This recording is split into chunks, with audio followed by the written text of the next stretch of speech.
What's up, Walking Dead friends and family? It's Brian Castrillo back with another review, and this one is for The Walking Dead World Beyond. And holy shit, this season has been fucking epic. Excuse my language. I don't usually like to swear, but they just brought it to another level. And I really liked the first season, but I know that there was character building. We had to kind of get into these characters, but man, season 2 is phenomenal. I absolutely love it. And I did have a review for Quarter Vice. I I know I'm not saying it right, but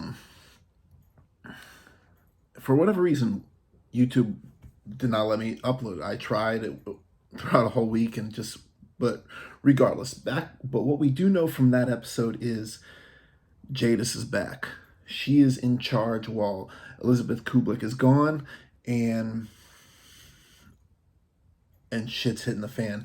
Everyone's together, and we're trying to figure out what's going on. But this episode, now we start at kind of a flashback when Will was, Dr. Leo Bennett's security team, and they're going out, they're running through the woods, and they're shooting walkers, and then they see one that has kind of the backpack, and they tell him not to stop, not to shoot it. But Dr. Lila Bellshot drops this, this folder, and we see like the same stuff that Huck found in the previous episode, where she's figuring out that the CRM was behind killing, the campus colony in Omaha. And it has the V, which, but that we come back to that. But because there's a scene where, we got Huck, and she's talking to, Hope and Iris and Percy and Dr. Leo Bennett, and they're kind of strategizing what's going on, and Huck is telling him how, she found out, what's going on, and there's, the V project, and we eventually, there's a scene where Dr. Lila Bellshot was coming in, and she was bringing in clothes, and she drops them, and then that reminds Dr. Bennett of how she dropped the folders, and he saw the V, and he's starting to put two and two together that she's somewhat behind him, and he's always kind of defended her, but now, he's like, his world is kind of coming to a tipping point. What's going on.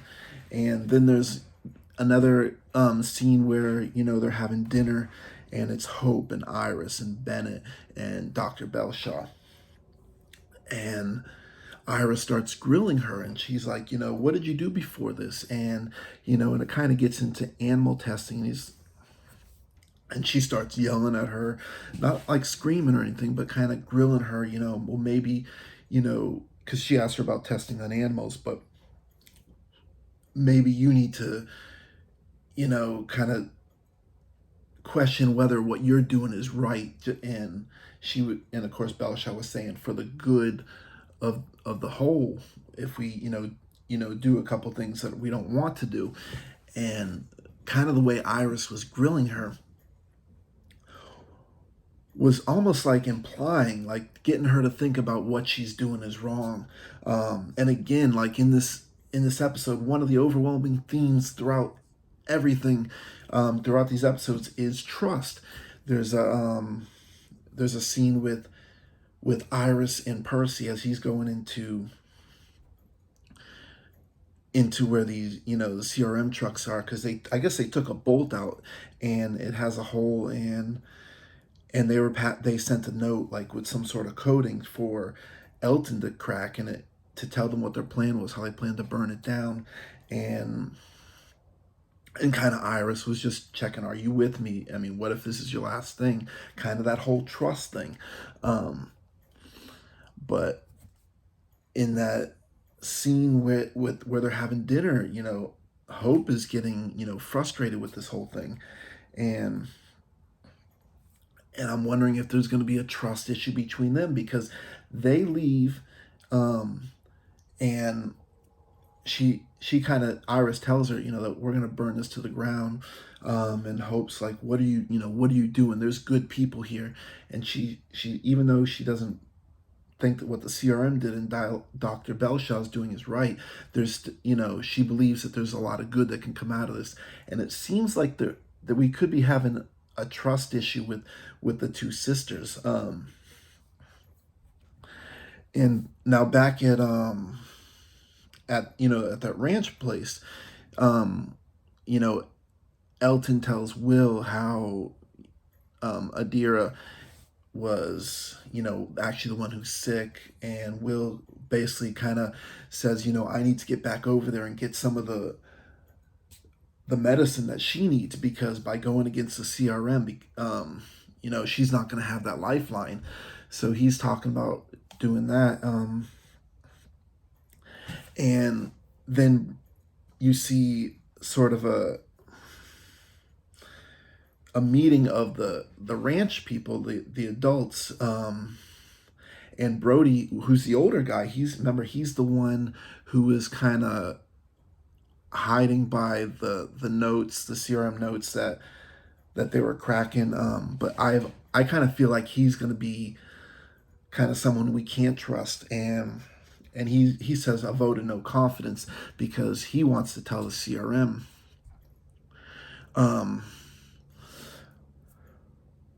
And then there's another mission where Huck and Felix go into Dr. Belshaw's lab, and we see some of the test subjects that they were going in.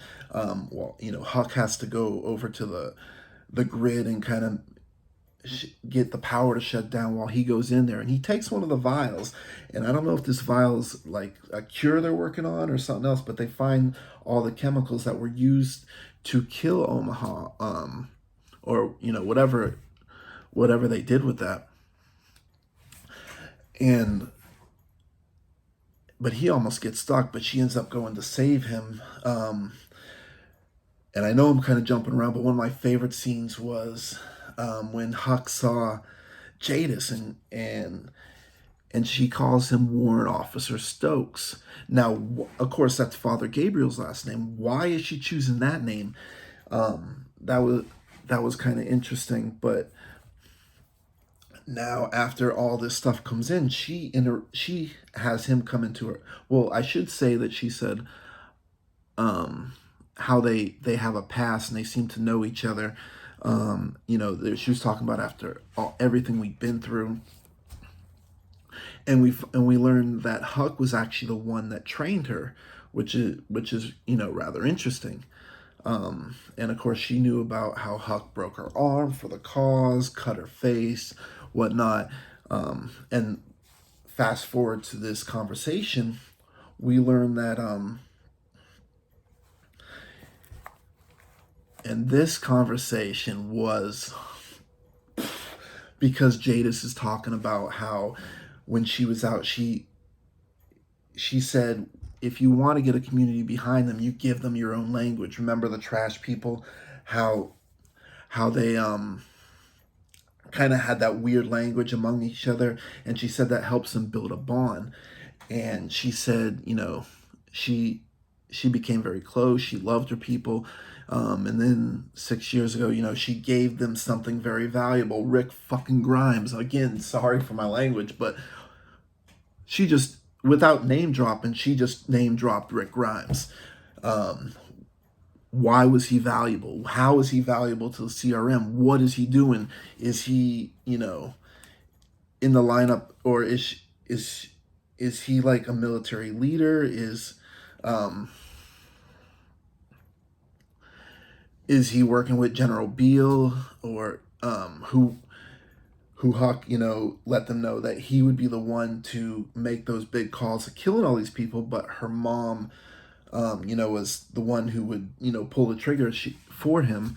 But holy cow, Rick Grimes was this is setting up, perfectly for the movies. Where is Rick? Where is Rick? We want to know. And then at the end, Will is taking Adira's son. I'm forgetting his name. And he's telling Will as they're getting ready to go. Will saying, you should go on your own. Go back. I got this from now. And he tells him how he had this gun that was given by his dad. And I want you to have, my mom doesn't know. And then right at that very moment, blood splatters all over Will's face. And we learn that the CRM just shot him right in the back of the head and killed him. And Will had to go on running because they were chasing him, trying to shoot him. But wow, a lot of action, a lot of stuff we learned. What is in that vial? How important, like, why was Rick Grimes valuable to the CRM? What is he? What purpose is he giving them? And we also learned the reason why what happened to Belshaw's family in the beginning. She had a husband and a daughter, and I guess in the very beginning, a walker came in, or in this show it'd be an empty, came and bit her. And her husband, her dad wanted to stay with her. And then, Belshaw came in the morning, and her daughter had started, eating her husband. And we learned that she was experimenting on, did horrible things to her family to try and bring them back, which kind of gives a little insight to like her psyche and where she is in all this. But whoa, what are we gonna find out? What's going on with Rick Grimes? How is this going to affect the ranch community? Because clearly the CRM knows. How did they intercept? My guess is Brody, because he's trying to save his own ass. Kind of reminds me of Gregory. If I'm, but what did you think of this episode? I want to hear from you. What did you think of Jadis in this? Why is she taking Father Gabriel's name? What's that whole connection? Is there something we don't know? And what's going to happen to the ranch? What's going to happen to Felix? What's going to happen to Huck? Now, Huck, of course, played by Annette Mahendru. I'm loving her story. She has actually been phenomenal in this whole season and everything. I feel like there's a sad story coming because, she was doing what she thought was right because she didn't know, the greater scheme of everything going around. But what were your thoughts of this episode and going forward? Put them in the comments. I hope you enjoyed this video. Hit the like, and I'd be honored if you can subscribe to me. And as always, in any review, I love to give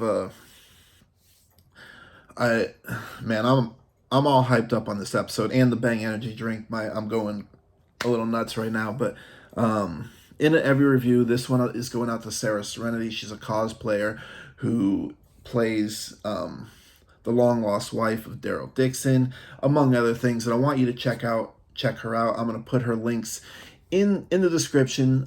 She's on Twitter, Instagram, and Facebook, and she's doing a lot of cool things. You're going to want to check out her links, see some of the great cosplays that she does. But as always, thank you for watching. I love you guys.